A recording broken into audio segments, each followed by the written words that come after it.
Second part, laws of human nature की शानदार journey में हम इंसानों की साइकोलॉजी को गहरे सीक्रेट को जानकर अनकवर करेंगे। चीन आफ्टर वेयर लो एंसेलिटी, अतार्किकता का नियम।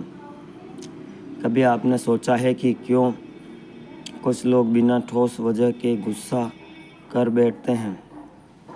क्यों हम में से कई लोग अपनी भावनाओं के प्रभाव में आकर ऐसे निर्णय कर लेते हैं जो बाद में हमें पछतावे की ओर ले जाते हैं? क्यों ऐसा होता है कि हम किसी चीज़ को एक नज़रिए से देखने लगते हैं? यह सब हमारे साइकोलॉजी का असर है। सभी किसी न किसी हद तक इंटरेक्शन करते हैं। हम यह मान लेते हैं कि हम पूरी तरह से लॉजिकल हैं। असल में हम सबसे ज़्यादा भ्रम में होते हैं। हम अपने चारों तरफ देखें तो पाएंगे कि दुनिया में बड़े बड़े फैसले भी केवल तर्क के आधार पर नहीं किए जाते। लोग राजनीति, बिजनेस, रिश्तों में और अपने कैरियर में ऐसे निर्णय लेते हैं जो अक्सर उनकी भावनाओं से प्रेरित होते हैं। फिर हर कोई यह मानता है कि उसने बहुत सोच समझकर और लॉजिकल निर्णय लिया है। एक व्यक्ति जो बहुत बुद्धिमान और शिक्षित है, फिर भी वह कभी कभी क्रोध में आकर ऐसा काम कर बैठता है जो उसके लिए हानिकारक साबित हो जाता है। एक व्यापारी जो सालों से अपने बिजनेस में सफल है, लेकिन एक बार लालच में आकर कोई गलत निवेश इन्वेस्टमेंट कर लेता है और सब कुछ खो बैठता है।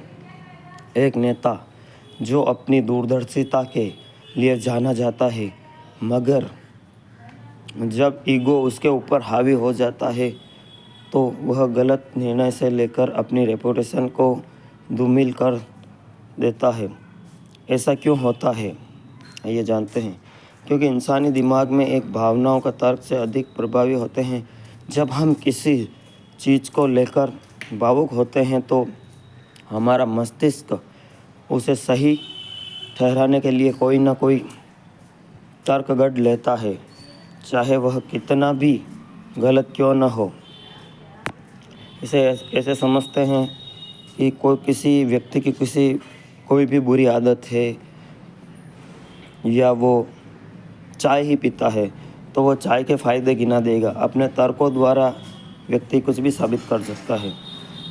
रतन लिस्टस ने कहा जाता है कि इसका मतलब यह है कि हम अपने गलत फैसलों को भी सही साबित करने की कोशिश करते हैं, बजाय इसके कि हम उन्हें स्वीकार करें और सुधारने की कोशिश करें। मान लीजिए कि आप किसी व्यक्ति को पसंद करते हैं, कोई गलती करते उसे नज़रअंदाज करते थे, उसे माफ़ करने के बहाने ढूंढ लें, लेकिन वही गलती अगर कोई ऐसा व्यक्ति करे जिसे आप पसंद नहीं करते तो निष्पक्ष होकर हम नहीं देखते, बल्कि हमारी भावनाओं हमें प्रभावित करती है।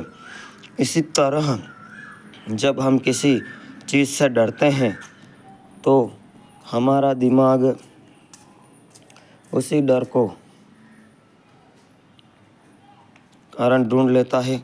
अगर हमें लगता है कि हम असफल हो सकते हैं तो हम उन सभी कारणों पर ध्यान देने लगते हैं जो हमारी असफलता को सिद्ध कर सकते हैं।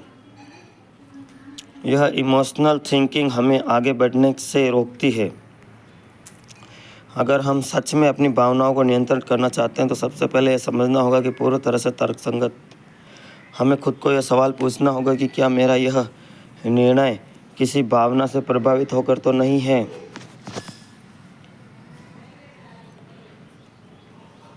बस यही क्षण होते हैं जब आप ईर्ष्या चुपके से हमारे मन में जगह बना लेती है। लेकिन क्या ईर्ष्या को पूरी तरह से ख़त्म किया जा सकता है? हाँ, शायद नहीं, क्योंकि यह इंसानी स्वभाव का हिस्सा है। लेकिन इसे नियंत्रित ज़रूर किया जा सकता है। अगर हम समझ जाएं कि ईर्ष्या हमें हमारी खुद की क्षमता से भटकाने का काम करती है, तो हम इसे अपने फ़ायदे के लिए इस्तेमाल कर सकते हैं। ईर्ष्या को नकारात्मक भावना बनाने के लिए बजाय इसे प्रेरणा का स्रोत बनाया जा सकता है। अगर कोई हमसे बेहतर कर रहा है तो हम उससे सीख सकते हैं। जैसे ऐसे समझ सकते हैं कि कोई छोटा बच्चा हो, जैसे हमारे इलेक्ट्रिक वॉशिंग मशीन रिपेयर या मोटर वाइंडिंग का काम है, और कोई छोटा बच्चा हमें कोई बता देता है कि ये कार्य ऐसा नहीं, तो हम उसकी बात मानते हैं और अपने आप को अपडेट करते हैं। तो इसमें ईगो आड़े नहीं आना चाहिए। क्या सच है कि अपने मन में कह रहा हूँ, या सिर्फ इसलिए क्योंकि बाकी सब यही कह रहे हैं? अगर आपका जवाब दूसरा है तो यह समय है खुद को पहचानने का। हमें दूसरों की सोच पर निर्भर नहीं होना चाहिए और खुद की सोच को तैयार करने से भीड़ से बाहर निकलकर अपनी अलग राह बनानी चाहिए, क्योंकि इतिहास उन्हीं लोगों को याद रखता है जिन्होंने भीड़ से हटकर कुछ अनुसरण किया, नई दिशा दी। मृत्यु के भय का नियम। क्या आपने कभी सोचा है कि आपके जीवन में सबसे बड़ा डर क्या है? क्या असफलता है, क्या अकेलापन? शायद इनमें से कुछ नहीं। असल में हमारा सबसे बड़ा डर और गहरा डर मृत्यु है। मृत्यु का भय एक ऐसी भावना है जो हमें जीवन भर सताती है, चाहे हम स्वीकार करें या ना करें। हम अधिकांश लोग मृत्यु के बारे में सोचने से बचते हैं, क्योंकि आपने सोचा है कि हम मृत्यु का डर का सामना करें तो अर्थपूर्ण नहीं है। मृत्यु का भय को समझना और स्वीकारना शायद सबसे कठिन कार्यों में से एक है, और यही सत्य है। हम हमेशा यह मानते हैं कि मृत्यु दूसरों के साथ ही होती है। हम सोचते हैं हम आज उसको अर्थी दे के आए, कंधा दे के आए हैं, हमारी मृत्यु नहीं होगी। यह सोच गलत है। जीवन के छोटे छोटे फैसलों में अज्ञेय रूप से प्रभावित करता है। हम जो काम करते हैं सिर्फ इसलिए नहीं होते हैं कि हम उन्हें चाहते हैं, बल्कि इसलिए होते हैं कि क्योंकि हम नहीं चाहते कि मृत्यु हमें किसी समय बिना किसी तैयारी के पकड़ ले। हमारी सबसे बड़ी चिंता यही है कि हम अधूरी ज़िंदगी जीकर चले न जाएं। यही कारण है कि हम अपनी ज़िंदगी के सभी फैसले करते समय भविष्य में आने वाली मृत्यु को नकारते हैं और कुछ करना या सोचना शुरू कर देते हैं जो हमें समय पर करना चाहिए। हमारा डर अक्सर हमारी उम्मीदों से मेल खाता है।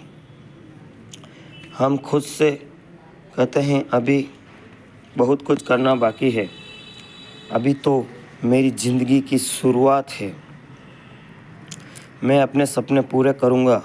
लेकिन धीरे धीरे समय निकल जाता है और हम ख्वाबों को टालते जाते हैं। मृत्यु के विचारों से बचने के लिए अनजानी गति को धीमा कर देता है, क्योंकि हम मरने से डरते हैं लेकिन जीवन जीने का तरीका भूल जाते हैं।